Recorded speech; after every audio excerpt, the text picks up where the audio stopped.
Welcome. Today, we are going to break down the absolute core of how we connect with each other. We're going to look at the two main ways we communicate: the words we actually say, and maybe more importantly, all the silent messages we're constantly sending. All right, let's jump right in. So let me ask you this. Think about the last real conversation you had. You probably chose your words pretty carefully, right? But did it really land the way you wanted it to? I mean, are words ever really enough all by themselves? It's a huge question, and we're going to tackle it head on. So here's our game plan for today. First, we'll define the two faces of communication. Then, we'll get practical and talk about how to really master your words. After that, we're diving into the silent, super powerful world of nonverbal cues. And finally, we'll bring it all together and see how this stuff plays out in the real world. Okay, let's get into our first section. When you strip it all down, communication really splits into two big categories: what we say and what we show. First up, we've got verbal communication. This is the one we're all pretty familiar with, right? It's basically any time you use words. Think about your team meetings, all those emails you send, or the reports you have to write. It's direct, it's out in the open, and it's designed for a clear back and forth. And then you've got the other side of the coin, nonverbal communication. This is, well, it's everything else. It's all the ways we communicate without using words. You know, if you've ever played a game of charades, that's a perfect example. It's your hand gestures, how you hold yourself, the look on your face. And what's so fascinating is that, unlike the words we pick so carefully, a lot of this is totally unintentional.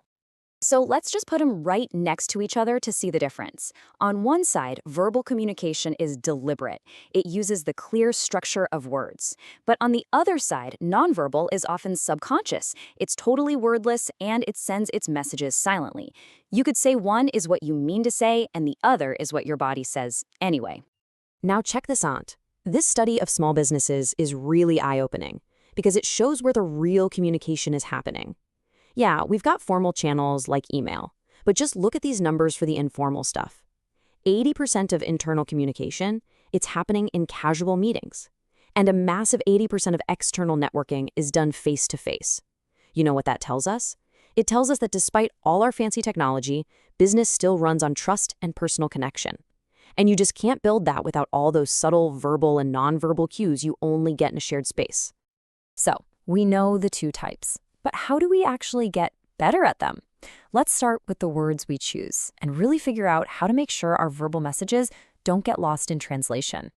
So let's start with a classic cautionary tale. This was a real advertising slogan for Electrolux vacuum cleaners when they tried to break into the American market. Now, while technically true, the American slang meaning of sucks made this campaign an absolute legendary failure. And this perfectly illustrates our very first guideline, which is you gotta avoid words with double meanings, especially when you're talking across different cultures. But that's just rule number one. The next three are just as important if you want to build trust and be clear. Be specific so you don't cause confusion. Don't use a ton of technical jargon that's just gonna alienate people. And please consciously avoid biased language that can cause offense and just shut down the conversation completely. Let's just zoom in on that second guideline for a second. Being specific. We've all been there. You call the IT help desk and you say, "My computer doesn't work." You've basically given them nothing to work with. But if you say, "I'm getting a message that says my computer is not responding," boom, now they have clear, actionable information. Being specific is literally the difference between getting frustrated and getting a solution. Okay, now we're going to shift gears. We're moving from the spoken to the unspoken. And honestly, this is where communication gets really, really interesting. Because so often, the most powerful messages are the ones we never actually say out loud. I want you to imagine this scenario. Your boss asks for your ideas on how to make the organization better. You're psyched. You work your tail off and prepare this amazing, thoughtful presentation. You are ready to knock it out of the park. So you start your presentation, but as you're talking, you start to notice things. Your boss yawns. He keeps glancing out the window. His jaw looks a little tight, and he's starting to frown. When you finish, he just says, "Thank you for your ideas," in this kind of clipped voice, and gives you a really quick handshake. So here's the million-dollar question. His words were polite, right? Thank you. But his nonverbal cues? They told a completely different story. A story of boredom, of impatience, of dismissal. That is the incredible power of nonverbal communication. It can completely cancel out the words being spoken.